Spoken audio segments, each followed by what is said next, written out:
제가 오래전에 한차 그 해외 집회를 다닐 때 미국 집회를 가게 됐습니다. 그래서 그 집회가 끝난 다음에 그 당시에 이제 영성으로 유명한 현장을 간 적이 있습니다. 그 스태프들하고, 그 미국에 있는 스태프들하고, 거기서 제가 2박 3일을 민박했는데 그 민박집의 주인이 한국인 집사님 부부였습니다. 근데 그분이 그 영성단체 스태프로 있었어요. 그래서 그분들을 제가 사역을 해주면서 친하게 됐는데, 그분들이 이제 저를 자기 거기 영성 현장의 근처에 아주 독특한 사역을 하는 사역자가 있다고 저한테 얘기하더라고요.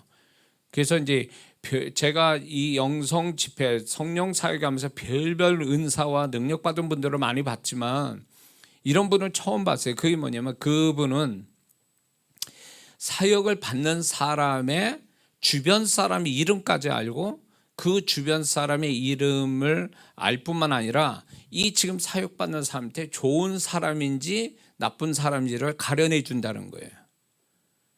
하나님의 시각으로.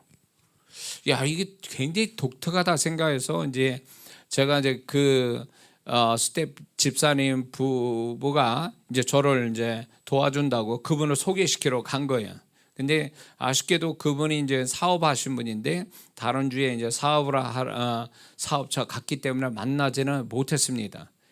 만났으면 참 좋을 뻔했다라는 생각이 그 후에 들은 게 뭐냐면, 그때 당시에 저를 도와주었던 좋은 분들도 참 많았습니다, 주변에.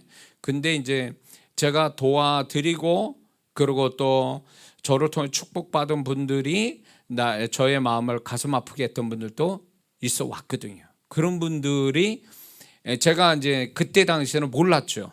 이분들이 그런 분인 줄 몰랐는데 나중에 알고 보니까 이분들이 그렇게 저를 가슴 아프게 하고 떠나가는 분들이었다는 거죠. 그래서 그때 생각한 게 그분이 사역받았으면 이분들의 이름을 알지 않았을까, 이런 그냥 생각을 해본 적이 있습니다. 자, 왜 이 얘기하냐면 예수 믿는 사람은 살아가는 데 있어서 사람을 잘 만난다는 것은 대단히 중요한 일입니다.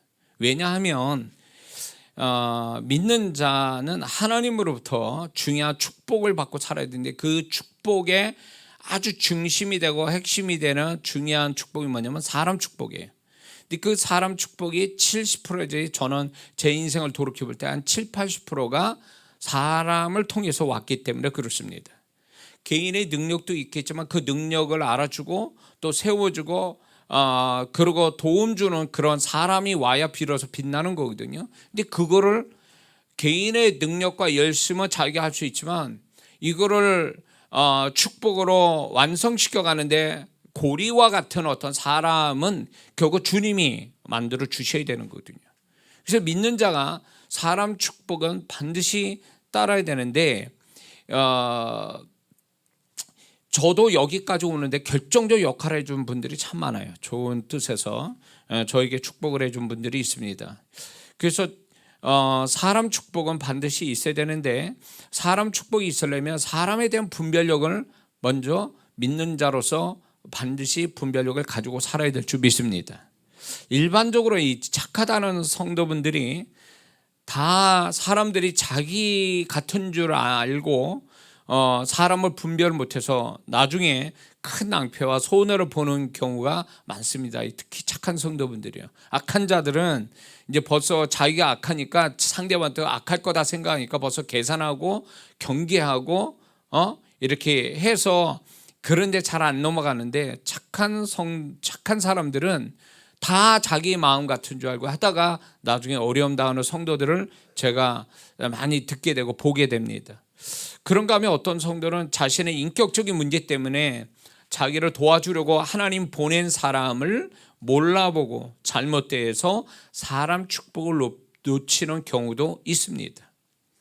어떤 성도는 떠나 보내야 할 사람은 붙잡고 붙잡아야 할 사람은 떠나 보내는 사람이 있습니다. 이거는 분별력이 없어서 그래요. 그리고 어떤 성도는 어떤 시기에 어떤 상황에 사람이 필요한데 사람 축복이 없어서 혼자 고생하는 사람들도 있습니다.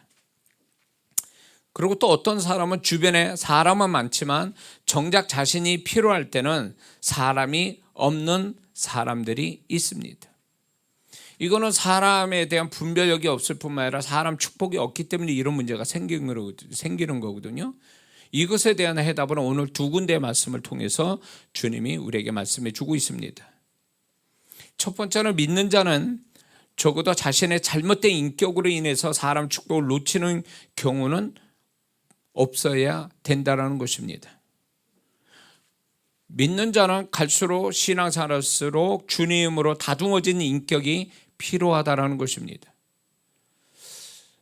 이렇게 보면 신앙을 열심으로 교회 생활하는 사람들이 오늘날 다 소위 말해서 본인의 그 인격이 잘못된 그걸로 해서 다 엎어버리는 이런 사람들도 있습니다. 사회생활할 사회에서도 그런 사람이 있죠. 일은 열심히 하는데 사람 인격은 안 좋아. 그래가지고 결국 사람을 놓치는, 사람으로부터 사람들이 등 돌리는 이런 경우가 있죠. 인격이 굉장히 중요하거든요. 뭐 다 아는 얘기지만, 그래서 왜 예수 믿는 사람은 인격이 다듬어진 인격이 필요하냐면 하나님이 보내주신 사람을 만날 수 있고 또 그 사람을 붙잡을 수 있기 때문이에요. 그 인격이. 하나님이 보내주신 사람이, 내가 만약에 예수 믿는데 성격이 안 좋아요. 그러면 하나님이 보내준 사람이 나를 절대적으로 긍정적으로 나를 보면서 내게 다가오겠느냐, 그 얘기예요. 근데 예수 믿는 사람이 여기서 이제 사람 축복을 구하지만 정작 자기는 사람이 와서 자기한테 다가올 수 있을, 또 좋은 어떤 이미지를 갖게 하는, 좋은 평가를 받게 하는 인격을 갖는 데는 소홀히 해서 하나님 축복을 못 보는 성도들이 많다라는 거죠. 그래서 예수 믿는 사람이 자기 자신이 다른 하나님이 보내준 사람 축복을 받기를 원한다면 본인이 스스로 그만한 사람이 되도록 스스로 주님 앞에 자기 인격을 만들어가는 것은 대단히 필요하다는 것을 우리는 잊지 말아야 될 줄 믿습니다. 그래서 예수 믿는 사람이 세월이 가면 갈수록 정말로 어디에 있어도 물과 같이 잘 적응하고 또 좋은 어떤 영향력을 가지는 사람이 돼야 하나님이 보내준 사람과 이렇게 맞아 떨어져서 그 사람한테 새로운 축복을 만들어 가시는데, 만약에 그런 인격이 안 된다면 이거는 아무리 하나님이 보내준 사람이라도 그 사람이 아예 몰라보고 지나쳐 갈 수 있다는 거에 대해서 우리는 자신의 인격을 좀 더 주님 앞에서 만들어가는 어떤 모습이 있어야 될 줄 믿습니다. 뿐만 아니라 두 번째는 적어도 우리 자신이 스스로 적을 만들어서는 안 된다는 것입니다. 설령 나를 반대하는 자가 있어도 나 자신이 원인이 돼서 반대하는 자를 만들어서는 안 된다는 것입니다. 예수 믿는 사람은 차라리 손해보는 게 낫지, 사람들한테 손해 끼치고 이렇게 한다면 결국 그 사람은 사람 축복받기 어렵다라는 것입니다. 그래서 사회생활할 때도 예수 믿는 사람이 손해 안 보려고 그렇게 하다가 결국 주변의 사람들한테 욕먹고, 그러다 보면 그런 것 때문에 사람이 등 돌리고, 그러게 되면 사람 축복이 와야 되는데 본인의 그런 이기적이고 잘못된 태도, 어떤 스스로 사람들을 스스로 적을 만드는 어떤 우리 자신의 문제로 인해서 하나님의 보내준 사람마저 놓칠 수 있다는 걸 잊지 말아야 될 줄 믿습니다. 예수 믿는 사람은 스스로 적을 만들어서는 안 된다는 거죠. 그 얘기는 스스로 다른 사람과 다툼과 분열을 만들어서는 안 된다는 것입니다. 제가 살아오면서 지금까지 봐도 내가 아무리 정당하더라도 다투어서 좋은 결과를 가져온 적이 한 번도 없다는 거죠. 예수 믿는 사람은 되도록이면 다툼과 분열을 피하는 것이 지혜고, 그런 일이 발생이 되면 결국은 자신에게도 손해로 돌아오게 된다는 거 우리는 잊지 말아야 됩니다. 야고보서 3장 16절을 보니까 다툼이 있는 곳에는 요란과 모든 악한 일이 있음이니라. 마태복음 12장 25절에도 분쟁하는 나라마다 황폐하게 될 것이고 동네나 집마다 바로 서지 못한다, 넘어진다, 망한다, 이런 얘기를 하나님 말씀하고 있습니다. 그러므로 예수 믿는 사람은 어떤 시기든 다툼과 분열은 피해가야 되고, 그럴 수밖에 없다면 최소한의 정말 지혜를 가지고 합의를 하고 어떤 타협을 할 수 있는 방법을 찾아야지, 그냥 다툼으로 밀어붙인다면 그 사람은 결국 자기가 정당해서 바로 다투어서 싸워서 이겨본다 그러면 결국은 이기는 것 같아도 나중에는 손해볼 수밖에 없다라는 것을 잊지 말아야 됩니다. 마귀는 믿는 자를 계속 다툼과 분열을 일으켜서 망하는 자가 되게 하기를 원하고 있다는 거죠.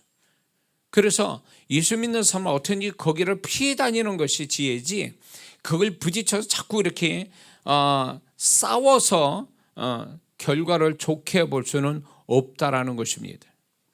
그래서 예수 믿는 사람은 할 수 있는 대로 화평을 구하는 사람이 돼야 합니다. 왜냐하면 고린도전서 14장 33절에 우리 주님은 화평의 주님이라고 말씀하시고, 또 갈라디아서 5장 22절에 성령의 열매 중에 화평이 있습니다. 성령의 사람은 화평을 가지고 화평의 존재가 된다는 거죠. 로마서 14장 19절을 보면 화평의 일에 힘쓰라고 우리에게 하나님은 권면하시고, 히브리서 12장 14절을 보면 화평을 쫓으라 이렇게 말씀하고 있습니다. 마태복음 5장 9절에서는 주님이 이렇게 얘기하시죠. 화평케 하는 자는 하나님의 아들이라 일컬음을 받게 될 것이다, 이렇게 말씀하고 있습니다. 그러므로 예수 믿는 사람들이 어떻게든지 싸우는데 지혜로운 게 아니라 화평케 하는데 화평하게 사람과 화평하게 지내는 지혜를 가질 때에 원수라도 하나님은 그 사람을 친구로 만들어주시는 은혜가 있을 줄 믿습니다. 그리고 이런 사람은 이 화평을 쫓아가는, 화평케 하는 일을 하는 사람은 결국 스스로 사람 축복을 만들어내는 사람이라는 걸 우리가 잊지 말아야 됩니다. 그래서 예수 믿는 사람은 어떻게든지 어디에 가든지 화평을 이루는 역할을 하고, 또 그런 지혜를 갖고 그런 어떤 희생과 헌신을 할 줄 안다면 그것이 결국 그 사람의 영향력이 되고 그 사람을 존귀하게 하나님이 세워주시고 사람으로부터도 존경을 받는 사람이 될 줄을 믿습니다. 그리고 세 번째, 하나님이 내게 붙여준 사람이 있고 하나님의 나에게 허락하지 않는 사람이 있다는 것입니다. 하나님이 붙여준 사람이 있고 하나님이 나에게 허락하지 않는 사람이 있다. 이거를 좀 분별할 필요가 있다는 것입니다. 많은 성도분들이 믿는 자는 사람을 가려서 만나야 되고, 또 믿는 자는 가려서 다녀야 될, 현장을 가려서 다녀야 되는데 이거를 잘 하지 못해서 애매한 고난을 당하는 사람들이 많다는 거죠. 하나님이 붙여준 사람하고 살아도 평생 잘 살 수 있는데, 하나님이 허락지 않는 사람과 이렇게 만나게 돼서 결국은 문제가 되는 이런 것들이 하나님의 뜻은 아니라는 거죠. 그러므로 오늘 이 잠언서 말씀처럼 미련한 자와 동행하면 결국 해를 입는다. 미련한 자와 동행할 이유가 없거든요. 근데 미련한 자와 어떤 이유든 간에 미련한 자와 동행하면 결국은 자기 자신한테 해로 돌아온다는 거예요. 그러나 하나님이 붙여준 지혜로운 사람과 동행하면 지혜를 얻는다, 유익함이 있다라는 얘기예요. 그래서 예수 믿는 사람이 정말 이 어떤 하나님이 나한테 붙여준 사람인지 아닌지는 시간이 지나 보면 반드시 결과가 나온다라는 거죠. 하나님이 붙여준 사람은 결국 여러 가지로 나 자신한테 유익이 되게 하겠지만, 하나님이 허락지 않는 사람과 사귐이 있으면 반드시 시간이 갈수록 관계가 어긋나고 다툼과 손해로 나타나게 된다는 거죠. 그러게 되면 그 결과를 보고 이건 아니구나, 이 사람은 아니구나 분별할 수 있는 사람이 되는데, 어떤 사람은 그것을 지금까지 쌓아온 정이 있고 또 지금까지 같이 왔던 것들이 있어서 그거를 자르지 못해서 결국 사람한테 끌려다녀서 결국 그 한 사람의 끌려다님으로 인해서 사람 축복을 많이 놓치고 가는 사람들도 있다라는 거죠. 응?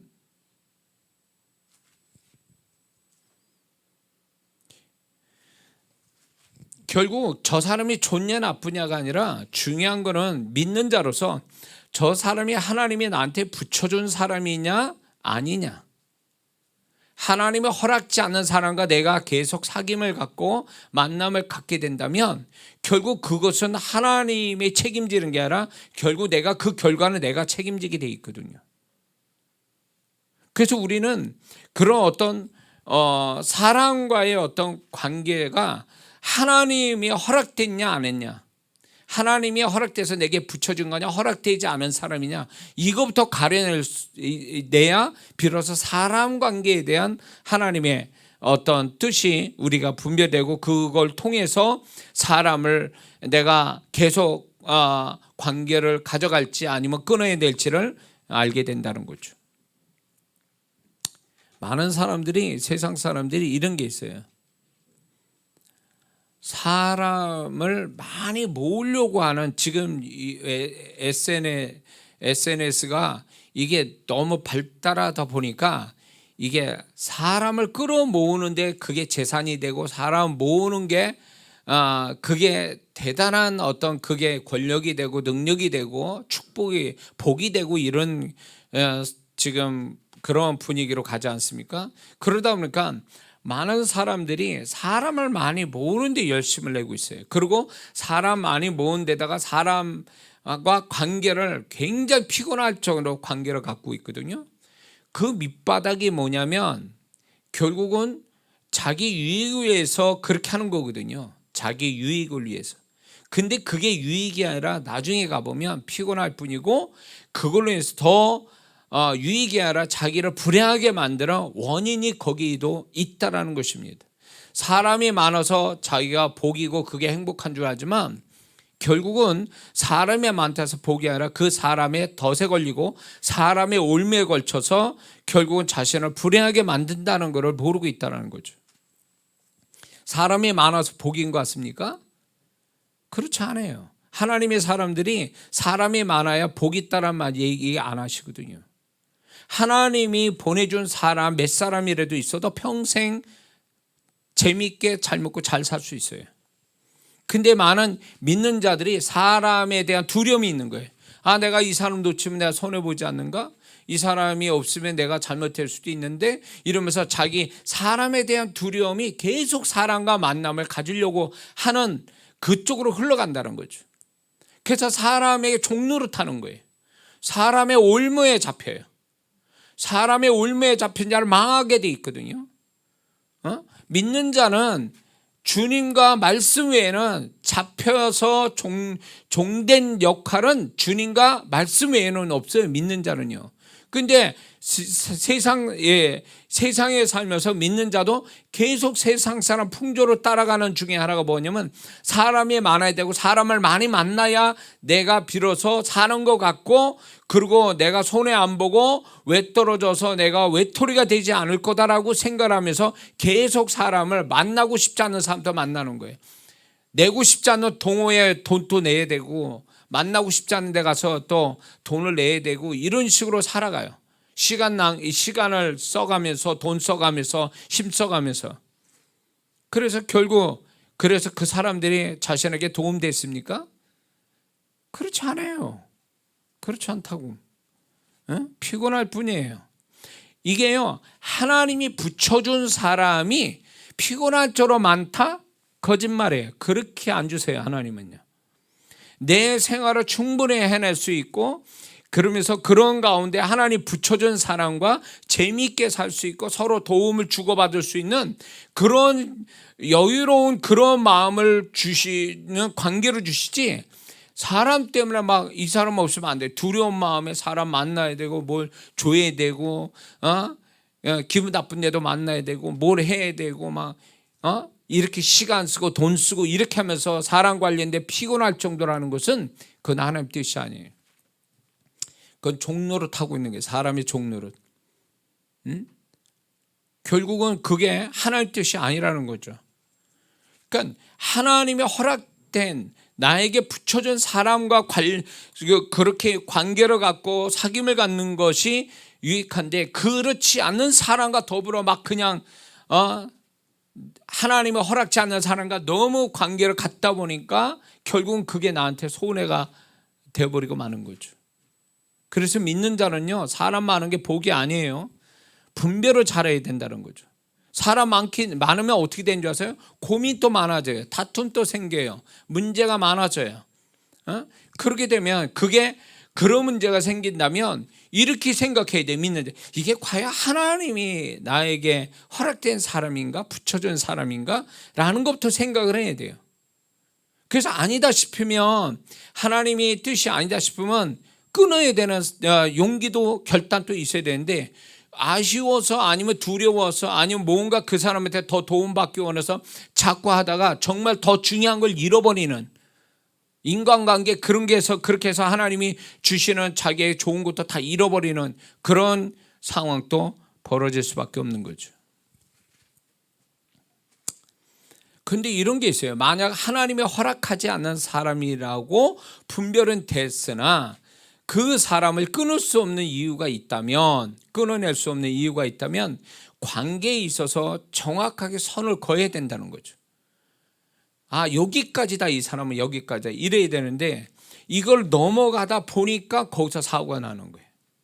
하나님 보실 때 이건 하나님이 붙여준 사람은 아니지만 어쩔 수 없이 하나님이 허락돼서 내게 온 사람이라면 내가 이 사람과의 적당한 거리에서 관계를 가져야 되는데, 이거를 넘어가게 돼서 오히려 발목 잡히고 올무가 잡히는 그런 경우도 있다라는 거죠.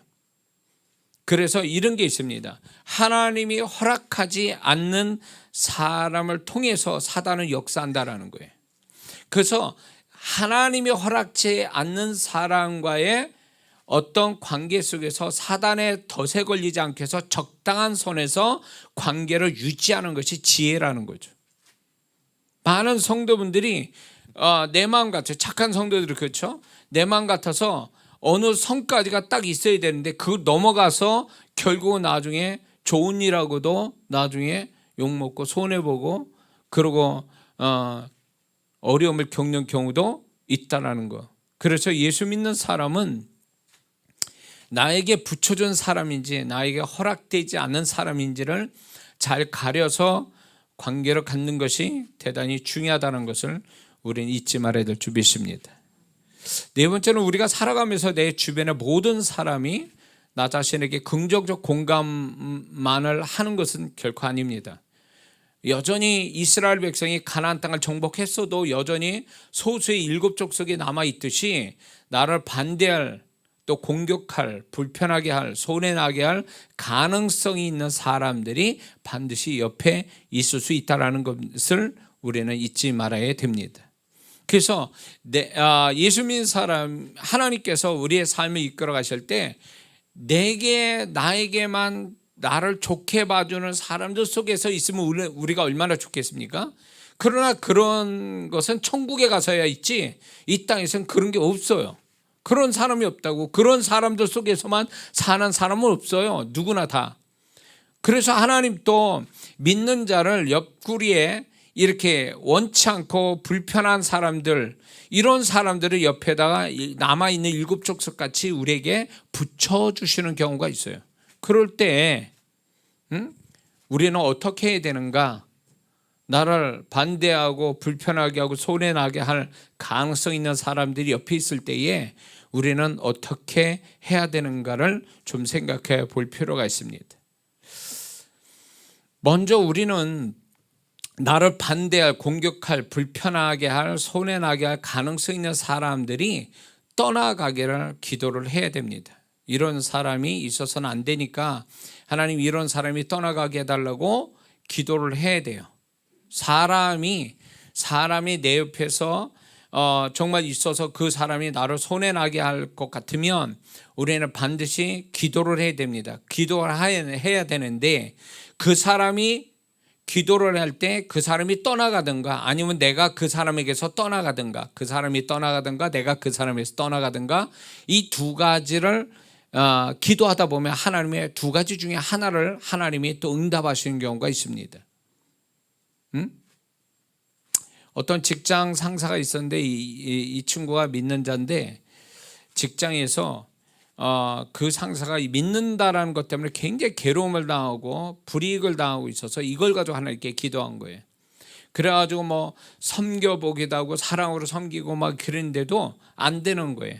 그래서 하나님 어떻게든지 그 사람이 남아있다면 변화시켜서 정말 좋은 관계를 갖든가 아니면 그 사람이 떠나가든가 내가 떠나가게 해주세요. 이렇게 기도를 했다라는 거예요. 기도했더니 결과가 어떻게 나왔냐? 그 사람이 떠나가게 하셨어요. 하나님이 그 사람을 떠나가게 해서 이제 그 성도는 결국 그 사람이 떠나간 거로 인해서 아주 편안한 직장 생활을 했는데 그러면 하나님 왜 이 사람이 있게 됐을까? 왜 하나님 나는 이렇게 나의 어떤 신앙을 핍박하고 하는 상사가 있을 수밖에 없는가를 그거를 해답을 얻기를 원했는데 그걸 통해서 이 사람이 자기 신앙을 돌아보게 되고 더 단단해지는 그리고 사람에 대한 넓은 마음 가지고 수용할 수 있는 그런 마음을 갖기를 힘썼는데 그 상사를 통해서 그게 되어졌다라는 거예요. 그래서 그 상사를 어느 정도 수용할 마음이 생기니까 하나님이 그 사람을 떠나보내게 하셨다. 이렇게 얘기하더라고요. 그래서 하나님께서 믿는 자의 삶의 모든 그 구성은 어쩌다가 생긴 게 아니라 하나님께서 그 허락하심 속에서 하나님 뜻을 가지고 우리한테 설정해 놓은 것이기 때문에 이거는 있을 수 없어. 내가 이런 사람과 이런 상황에 있을 수 없어. 그러면서 자기 멋대로 막 튀어다니면 메뚜기처럼 막 튀어다니면 그곳에서 하나님이 나를 다루시고 그곳에서 나를 축복하려는 것들이 다 날아가 버리는 거예요. 그렇게 쉽게 떠나면. 근데 끝까지 하나님이 나를 이동시키기 전까지는 하나님 인도하시면서 여기 왔으니 여기서 하나님이 분명하게 뜻이 나타날 때까지 나는 있어 본다라고 하고 그걸 견디고 수용하려고 애쓰다 보면 그게 정말로 그 속에서 오히려 가볍게 툭 메뚜기처럼 뛰어가는 것보다 훨씬 더 많은 좋은 결과를 하나님 주신다는 거죠. 그래서 우리가 불편한 상황, 불편한 관계가 있다고 해서 그게 다 하나님 뜻이 아니고 나는 여기서 떠나가야 된다라고 생각하는 것은 그건 하나님 뜻이 아니에요. 그런 상황에 한번 주님께 물어보세요. 정말 주님이 그냥 떠나가라 말씀하는가? 그렇게 말씀하신 분은 아니라는 거예요. 그 자리를 인도하신 분이 내가 불편하다. 그래 너 불편해? 그러면 저쪽으로 갈래?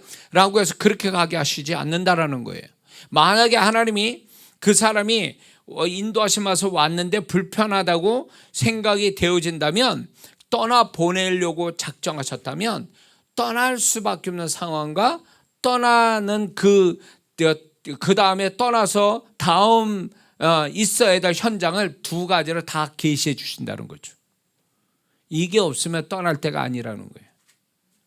그러면서 거기서 완전히 끝장을 보려고 하나님으로 인해서 이 모든 것들이 나를 불편하고 힘들게 하고 어렵게 하는 것들을 내가 주님과 함께 여기서 주님이 나를 허락해서 여기 있게 했으니 나는 여기서 완전히 하나님께서 이 부분에 대해서 주님의 손길에 나타날 때까지 나 기도하고 기다려본다, 견뎌본다 그러면 틀림없이 그 사람에게 하나님께서 왜 그 자리에 있어야 되는지를 가르쳐 주신다는 거예요. 결과로 가르쳐 주신다는 거죠.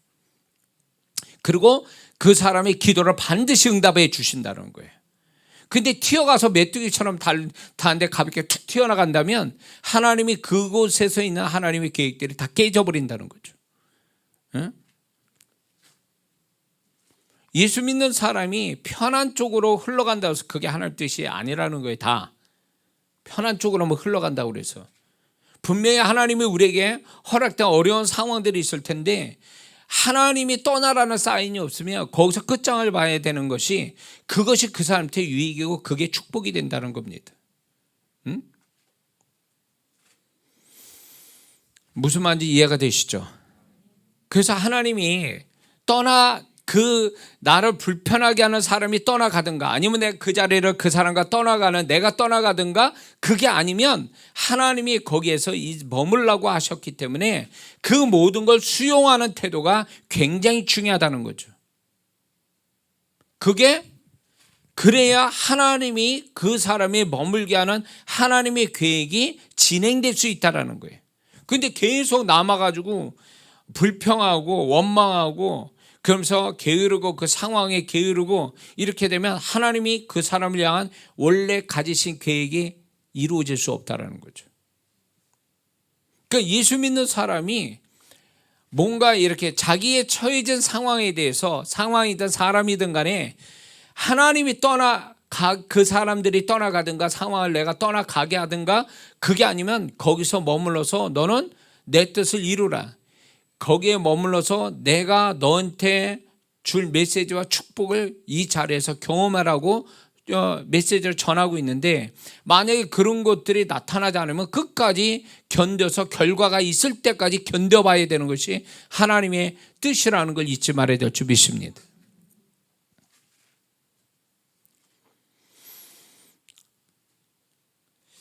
참 저도 목회를 하면서 그렇지만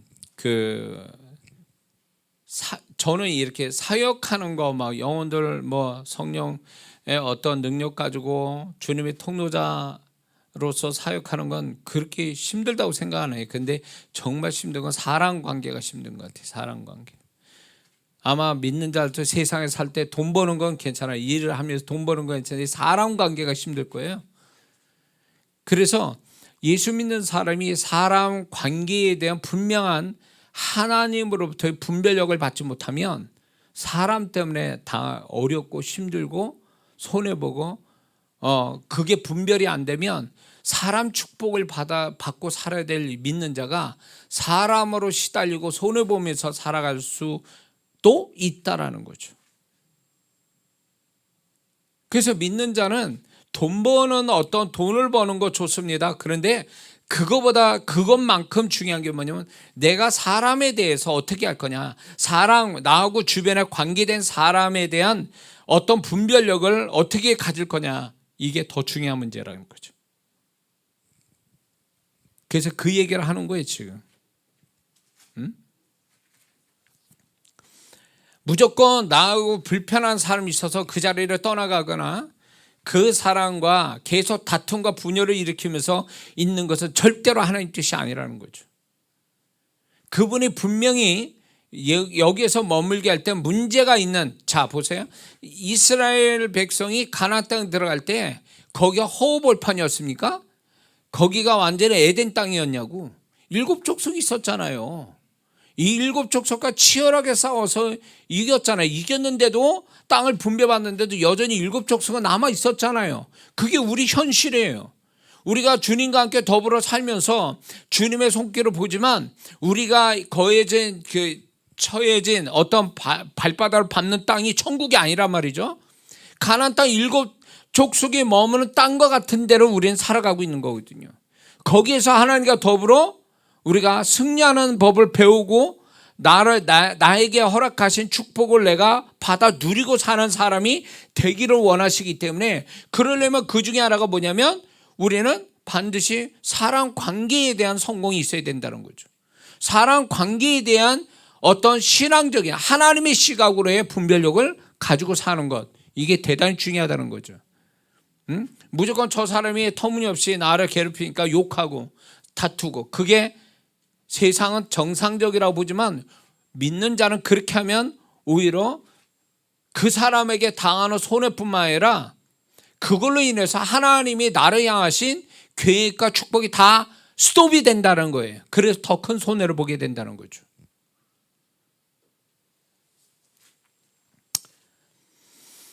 우리가 우리 삶 속에 반대자가 있다고 해서 반대자 때문에 하던 걸 멈춰서는 안 된다는 것입니다. 그것은 손해고 사단이 바라는 태도라는 것입니다.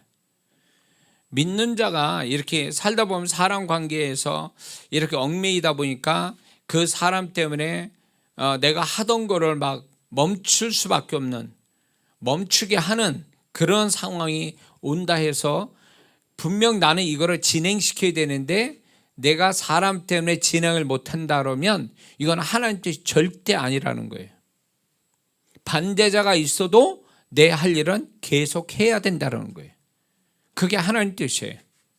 근데 이제 우리는 이렇게 핑계해요. 저 사람 때문에 내가 못해요. 저 사람 때문에 저 사람이 저렇게 해서 내가 뭘 못해요. 막 이러면서 감정적이든 상황적이든 그렇게 내가 진행시키지 못한, 내가 해야 될 일을 진행 못하는 그 책임을 또 그 사람한테 자꾸 돌린다는 건 하나님이 원하는 게 아니라는 거예요.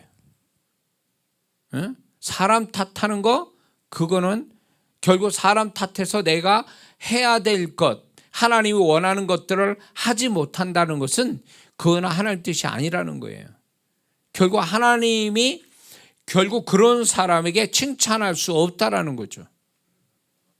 분명한 것은 하나님이 시키셨다면, 내가 어떤 일을 하는데 하나님이 시키셨다면 그분이 멈추라고 사인 내릴 때까지는 하고 있어야 되는 거예요. 뭐든지. 근데 우리는 난 사람 때문에 나 그거 못하겠습니다. 기분 상해서, 아니면 저 사람이 나한테 여러 가지로 방해를 걸어서 못합니다 라고 할 땐 세상에선 통할 수 있어요. 그런 이유가. 그러나 믿는 자가 그런 식으로 가버리면 하나님이 그 반대자로 인해서 그 사람이 돼야 될, 해야 될 걸 하지 못하면 하나님이 그를 향한 계획과 축복도 정지될 수밖에 없다는 거예요. 반대자는 결국 반대자가 있어도 우리가 해야 될 일을 계속 하다 보면 하나님이 내가 해야 될 거를 열심히 하다 보면 결국은 그 반대자를 사라지게 하든가, 반대자가 나의 동조자가 되든가, 아니면 그 반대자가 있음에도 불구하고 하나님이 다 할 수 있는 능력을 주시든가 어떤 그분의 일하심이 있다라는 것입니다. 그래서 우리는 사람이 나를 반대고 어째도 하나님이 함께 하심으로 하나님은 어떻게 하기를 원하시는가, 내가 이 상황에 어떻게 하기를 원하시는가를 묻고 그거를 또 그분의 원하는 바를 따라가다 보면 다 정리를 그분이 시키신다는 거예요. 내가 스스로 결정 내지 말고 내가 해야 될 일을 하되 하나님이 나머지 부분에 대해서는 그분이 정리해 주시길 원하고 하다 보면 하나님이 반대자로 떠나가게 하든가, 내가 그 자리를 떠나든가, 아니면 그 속에 있으면서도 내 할 일을 다 할 수 있도록 그분의 은혜와 능력을, 시간을, 축복을 주시든가 어떻게 방법을 취하신다는 거죠. 하나님이 개입해 있어야 돼요. 하나님을 찾고 그분이 내 모든 것에 관계 속에도 개입하게 하시면 그분이 알아서 정리시켜 가신다는 거예요. 그런데 우리는 이런 게 있습니다. 사회생활 할 때도, 직장생활 할 때도 내가 다 하려고 그래. 내가 분명 문제가 많아요. 직장생활에 별별 안 믿는 세상 구조 속에, 조직 속에 안 믿는 사람 투성인데다가 나의 반대자가 많고 나를 싫어하는 사람 많은 데서 그런 상사들이 있고 동료가 있고 후배들이 있는데 아랫사람이 있는데 그런 걸 내가 다 처리하려고 그래. 내가 다 끌어안고 내가 어떻게 해보려고 그래요. 그러니까 그렇게 하다가 해결은 되는 거 없고 고통만 쌓이고 손해만 보고 마음의 상처만 받고. 믿는 자가 과연 그렇게 살아야 되는 거냐고요. 하나님은 그래서 교회보다도, 교회가 아니라 진짜 정말 죄가 많고 나를 괴롭히고 건드는 사람이 많은 데서 하나님이 필요한 거예요. 주님이 필요한 게 그때 그 주님을 찾고 그분을 초청하고, 그렇게 해서 이 복잡하고 내가 어떻게 할 수 없는 한계를 뛰어넘는 상황들, 관계들, 일들을 대하여 그분이 정리시켜 주기를 바라면서 그분을 간절히 찾아야 될 게 삶의 현장인데 그거를 하지 않고 막 하는 거예요. 자기가 다 끌어안고 하는 거죠. 믿는 자가. 응? 그러면서 이제 직장에서나 이런 데서 받은 스트레스나 어려움들이 결국은 이제 신앙사를 영향받아서 신앙사를 게을리하거나 아니면 피곤하다고 교회 안 나와, 기도 안 해. 응? 그러면 결국 뭐예요? 하나님 뜻도 아닌 대로 흘러가기 시작하는 거예요. 그 성도는. 가나안 7족속을 치열하게 싸워서 이기는 어떤 전투적인 마음을 가지고 지면 안 된다라고 해서 하나님과 더불어 함께 이기는 삶을 살아야 되는데, 이기는 삶이 아니라 하나님과 더불어 살지 않고 자기 혼자 살다가 자기 혼자 자빠진 거죠. 패배당하고, 그것이 세상에서 패배당한 거를 교회에 와서 그거를 후유증을 나타내는 거죠. 기도 안 해, 예배 안 드려, 헌금 안 해, 봉사 안 해. 그걸로 자기는 보상을 받는다고 생각해, 세상에 당한 것들을. 그래서 제가 가본 이민교회에서는 이런 일이 교회 안에 비일비재한 거예요. 이런 문제가.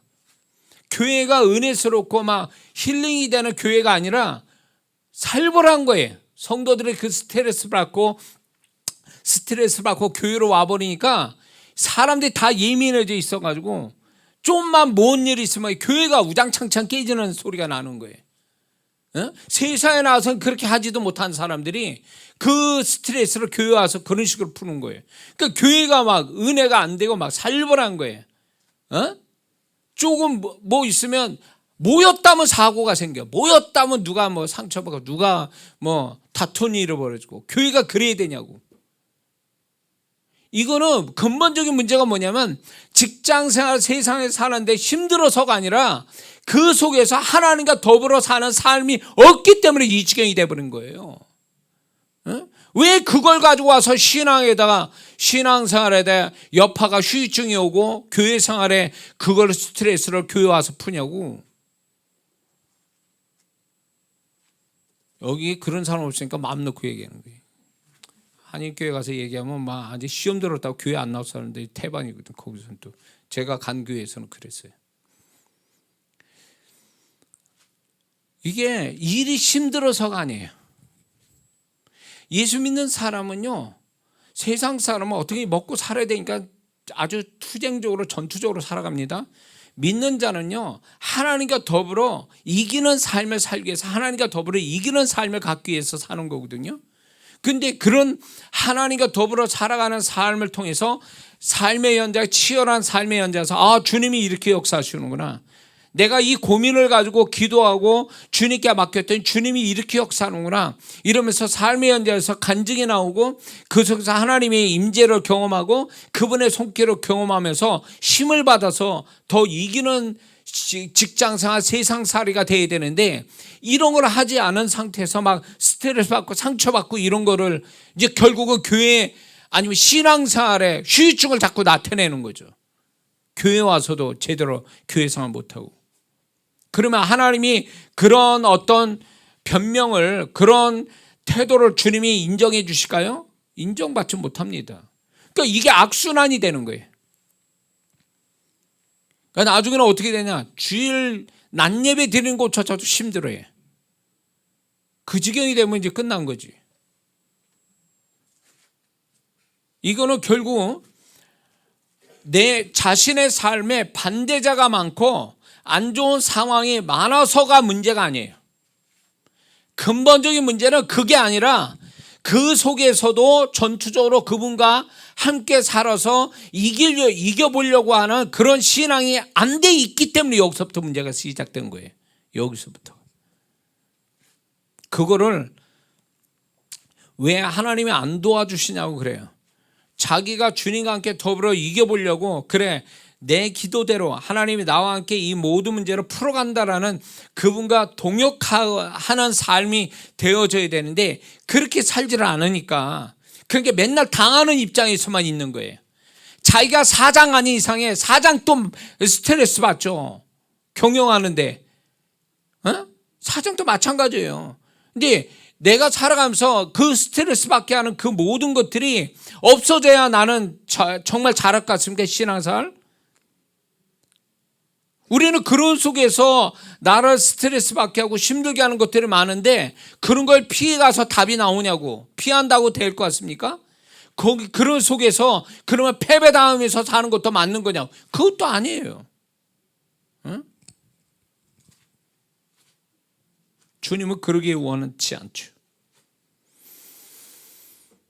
자, 그래서 우리는 주변 사람이든 상황이든 나를 불편하고 나를 반대하는 상황과 사람이 있어도 우리 자신이 해야 될 거를 멈추지 않고 주님과 함께 더불어 계속 진행을 한다면 주님은 반드시 그 사람을 도우신다는 거. 그래서 내가 내 한계 바깥에 벌어지는 일들을 주님과 함께 살다 보니까 그분이 알아서 처리해가는, 이걸 보면서 정말로 간증이 많아야 될 때가 삶의 현장이거든요. 그런 걸 경험해야 돼. 그거를. 응? 반대자가 내 주변에 많다고 그래서 그 반대자가 있다고 해서 너무 그 반대자에 매달리거나 반대자를 위해 너무 애쓰지 말아야 된다는 것입니다. 많은 사람들이 이런 게 있어요. 하나님이 나를 도우시기 위해서 은혜를 베푸는 것이지만 사단이 나를 망하게 하려고 아예 나를 괴롭힐 목적으로 사단이 붙여진 사람들도 있어요. 그러니까 나를 괴롭힐 목적을 가지고만 나를, 그냥 이유가 그거예요. 나를 괴롭히는 거야. 그냥 안 되게 하고 어렵게 만들려고. 그런 사람이 있다고 해서 그 사람을 달래주고 얼레준다고 해서 그게 결코 잘하는 게 아니라는 것입니다. 응? 제가 그런 사람이 있었거든요. 아무리 선물 주고 뭘 잘해주려고 뭐 어쩌고 그러고 그렇게 설득하고 설명하고 이해시키고 뭐 별 얘기를 다 해도 그 사람 마음은 이미 나를 그냥 싫은 거예요. 싫고 그냥 나를 괴롭힐 작정을 하고 대들기 때문에 내가 하고 있는 것들이 결국은 아무것도 아니다. 그 사람에게서 나중에 그렇게 해서 마음 돌려서 관계를 가져보려고 했더니 이 사람은 오로지 하나의 목적만 가지고 있는 거야. 나를 괴롭힐 목적. 나하고 친하게 있을 어떤 이유가 없는 사람이, 나를 괴롭히기 위해서 있는 사람이니까. 근데 저는 이제 그거를 좋은 관계 갖자고 오랫동안 그렇게 했는데 어느 순간인가 주님이 가르치는 게 그냥 놔두라는 거예요. 놔두라. 응? 이미 그 사람은 나를 괴롭힐 목적으로 다가온 사람이니까 굳이 거기다 대고 그렇게 얘기하지 말라는 거예요. 그리고 주님이 그거는 그냥 나한테 맡겨라. 그리고 그 한 사람 때문에 네 마음이나 네 삶에 영향받지 않게 해라. 응? 사실은 그 사람 때문에 내가 괴로움을 당하면서도 그래 언젠가는 좋은 관계를 가질까 그래 열심히 했는데도 불구하고 그렇게 안 되니까 내 마음이 실망되면서 내 마음에서 마음으로 죄짓게 되고, 그러면서 그 한 사람 때문에 제가 막 여러 가지 내 삶의 자체가 막 이렇게 휘청대는 걸 느끼게 돼요.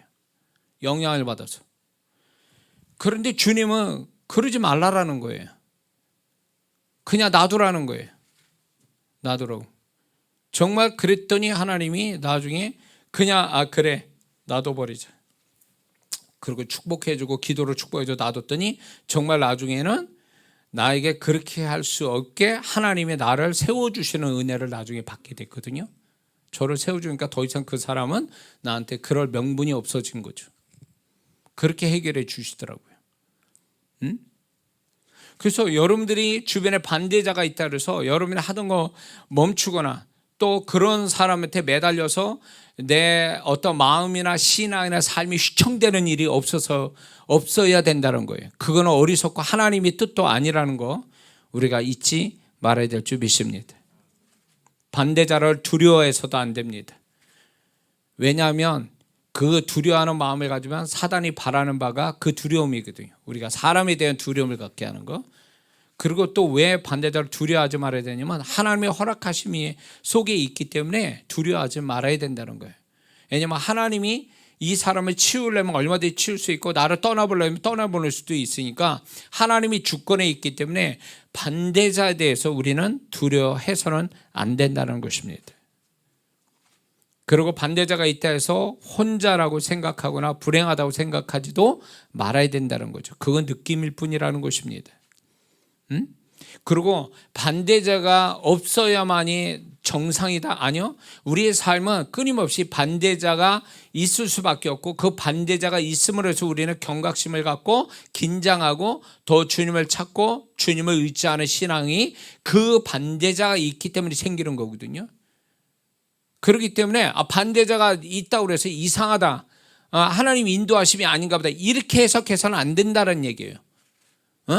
가나안 땅 가는데도 7족속 있는데 뭐 마찬가지로 우리 삶이 살아가면서 우리가 다 착한 사람들 속에서만 사는다라는 환상은 버려야 돼. 하나님 그렇게 인도하시지 않아요.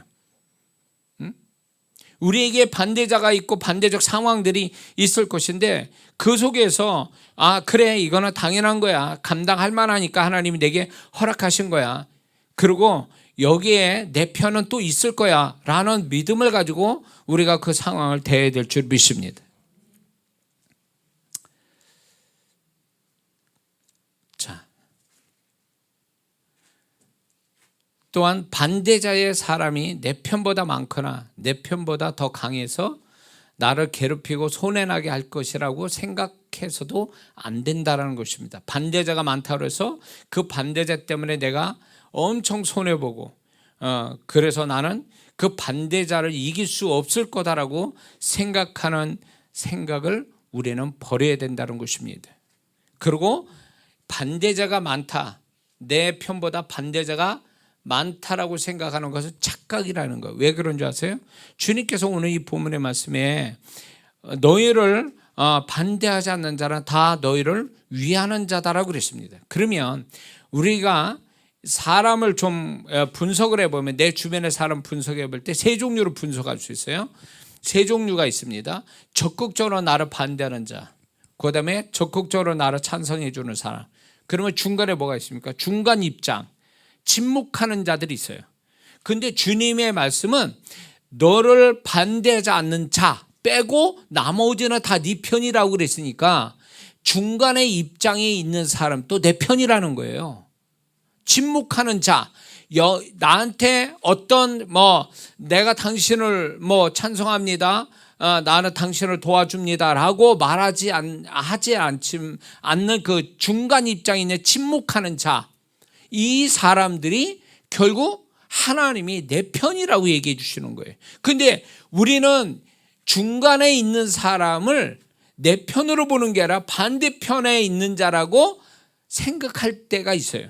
그건 잘못된 거라는 거죠. 중간에 있는 사람도 내 편이에요. 왜 그러면 중간에 있는 사람이 내 편인가 할 때 그게 이유가 뭔지 아세요? 중간에 있는 사람은요, 이렇게 평상시에는 침묵하고 있다가 우리 자신들의 위기 상황을 만날 때 그들이 나를 돕는 예비된 그룹이 되기 때문에 그렇습니다. 하나님이 꼭 나를 찬성하는 사람만 가지고 나를 돕는 게 아니에요. 중간의 입장, 완전 반대하는 자가 아닌 중간의 입장에 서 있는 사람을 주님이 나를 축복하는 도구로, 예비된 사람으로 하나님이 세우신다는 거예요. 이해가 되십니까? 그래서 중간 입장에 있는 사람을 반대자로 볼 게 아니라 내 편으로 보는 것이 그게 하나님 뜻이다라는 걸 우리에게 가르쳐주고 있습니다. 그래서 우리가 반대자가 많다고 해서 내 편은 적다라고 생각하는 생각 때문에 두려움을 갖는데 절대 그럴 필요 없다라는 거예요. 반대자가 많아도 오히려 내 편이 더 많다. 왜냐하면 중간에 있는 입장의 삶도 내 편이기 때문에 하나님이 그렇게 만들어 놓으셨다는 거예요. 그래서 이거를 착각하지 말아야 돼요. 많은 사람들이 이런 경우 있죠. 극단적 선택을 하는 사람들을 보면 왜 그러느냐, 소수의 반대자에 상처받아서 그렇게 되는 거거든요. 근데 오히려 그 사람을 칭찬하고 긍정적으로 바라봐 준 사람은 훨씬 더 많거든요. 그걸 못 본 거예요. 그게 마귀가 이런 걸 노리는 거, 우리한테. 반대자가 많음으로 인해서 우리를 두려움을 갖게 하고 그 내 편은 없다라고 생각하게 만드는 이 사단의 역사에 우리는 절대로 속아서는 안 될 줄 믿습니다. 내 편이 많다는 뜻은 두 가지 의미입니다. 첫째는 나를 도와줄 내 편이 반대편보다 숫자적으로 많다는 걸 의미하는 것입니다. 중간 입장에 있는 사람도 내 편이니까 숫자가 많다. 두 번째는 내 편이 많다는 것은 일당백 말처럼 내 편에 한 사람이 반대편의 100명보다 더 나를 충분히 도울 수 있고 능력이 크다라는 의미에서 내 편이 많다라는 뜻이라는 걸 우리가 잊지 말아야 될 줄 믿습니다. 그래서 우리는 이제 결론입니다. 사람 축복이 오기 위해서 믿는 자로서 올해 우리가 해야 될 일이 있습니다. 그게 뭐냐면 가만히 있는다고 사람 축복이 오는 게 아니라 우리가 사람을 섬기는 일을 좋아해야 됩니다. 누군가를 위해 서비스하는 이 섬기는, 사람을 섬기는 일을 좋아하는 사람은 사람 축복을 받을 수 있는 사람이 되는 줄 믿습니다.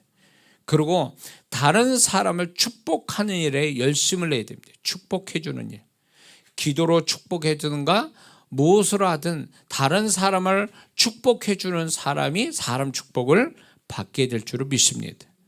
그리고 다른 사람에 대하여 결정적 중요한 역할을 해주는 사람이 되어야 됩니다.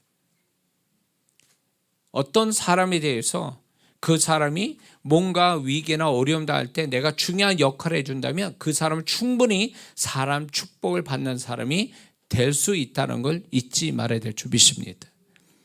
그래서 우리는 이 한 해 살아가면서 사람 축복이 반드시 많다면 그 사람은 이 한 해 큰 축복들이 계속적으로 있게 될 줄 믿습니다.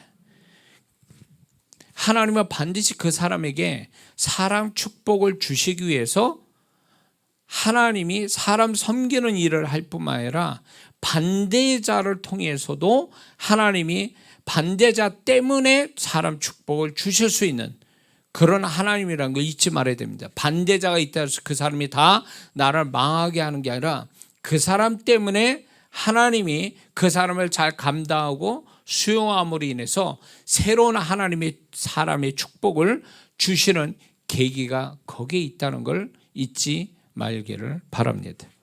사람 축복이 있기를 주의 이름으로 축원합니다. 기도합니다.